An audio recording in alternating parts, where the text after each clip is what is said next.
Hello everyone, welcome back to my YouTube channel, or welcome to my YouTube channel if you are new. Today I'm doing another video on tips and tricks for gameplay, but this time I'm focusing on rotational gameplay for those simmers who like to play rotationally. So if you don't know what rotational means, basically you don't play one single household, you play the whole world, you play every household, and you make sure every household is aging at the same pace, just so you can be there for every aspect of your Sims life, every part of their lives. So first, before I get started into the tips, I want to go into the gameplay rules. So there's only really two gameplay rules, so you have to turn aging off and set it to only active household. That way your Sims, other Sims in their world, won't age while you're playing your household.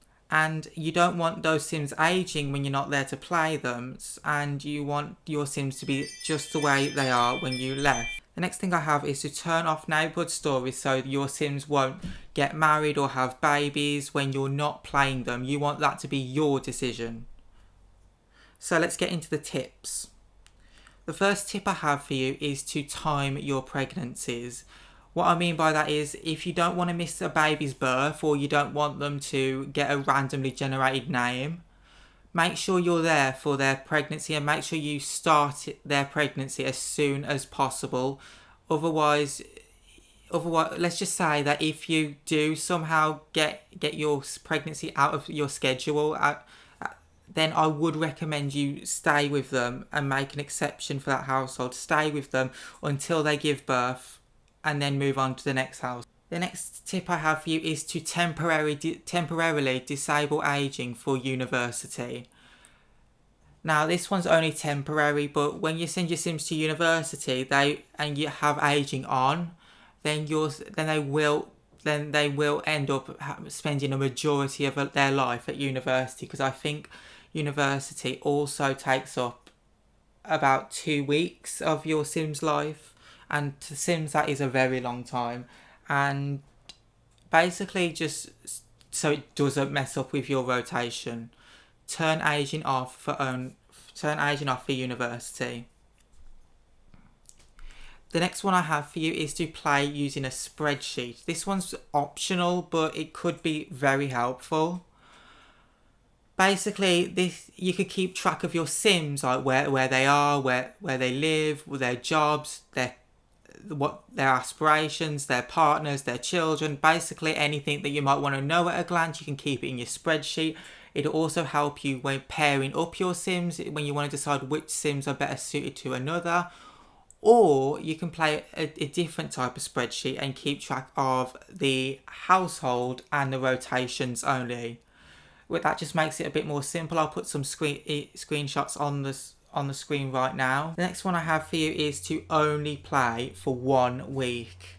Now, if you play for too long in a rotation, your Sims will age tremendously, and it'll mess up your rotation. And if you play for too short of a time, and like say if you play for only 3 days, a Sim is pregnant for 3 days, and you could end up messing with your rotation routine. And so basically just play with 1 week, so it's not too long and not too short. The next one I have for you is to add drama.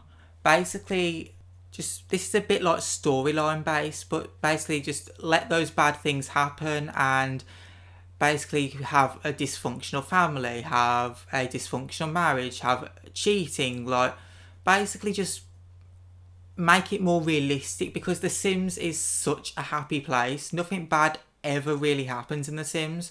So, and that's just very unrealistic.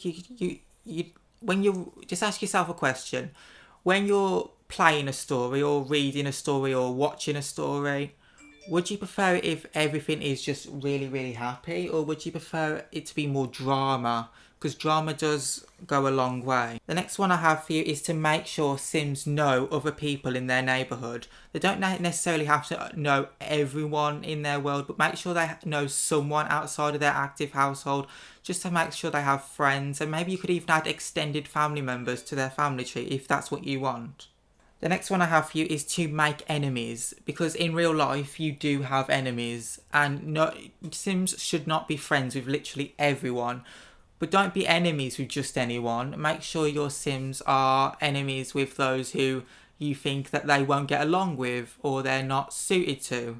And the next one I have is let bad things happen. Because bad things do happen in real life. Like, it's part of life. And and The Sims is a life simulation game, so bad things should happen, and don't restart if anything bad happens. What I mean by that is, don't, like, say if your house burns down, don't restart. You'll have to work your way up to another house. If you get fired from your job, then you'll have to get another job. If your Sims don't get along with one Sim that you want them to get along with, tough. Just these bad things happening will make it more realistic, more challenging, and basically more drama, and it makes it more fun gameplay. The next one I have is don't use cheats, or like money cheats or free real estate. Make sure you only buy houses that you can afford, and make sure that you don't cheat money up so every super sim is super rich and you can buy anything you want. Make sure you work that your way to what you want, because that's what you have to do in the real world. Now, I like to play realistically, if you couldn't tell. And the final one I have for you is to download realistic mods. This one is only for PC gamers, and console players, you can't download mods. Well, basically, the few mods I would suggest is the Slice of Life mod, which adds like basically a slice of life. Like female Sims can get periods. Like if their Sims in a bad mood, they will take it out on other Sims. Like basically, they react based on how their moods they're in, and they also add more mood buffs, and basically just a slice of life, like real life. Another mod I would recommend is Realistic Birth mod. Now, that's pretty self-explanatory, and there's loads of other realistic mods. I might do a video on this. And that's it. 10 gameplay tips I have for rotational gameplay. I hope you guys did enjoy this video, and if it was helpful, please give me a like and subscribe, and I'll see you all next time. Bye!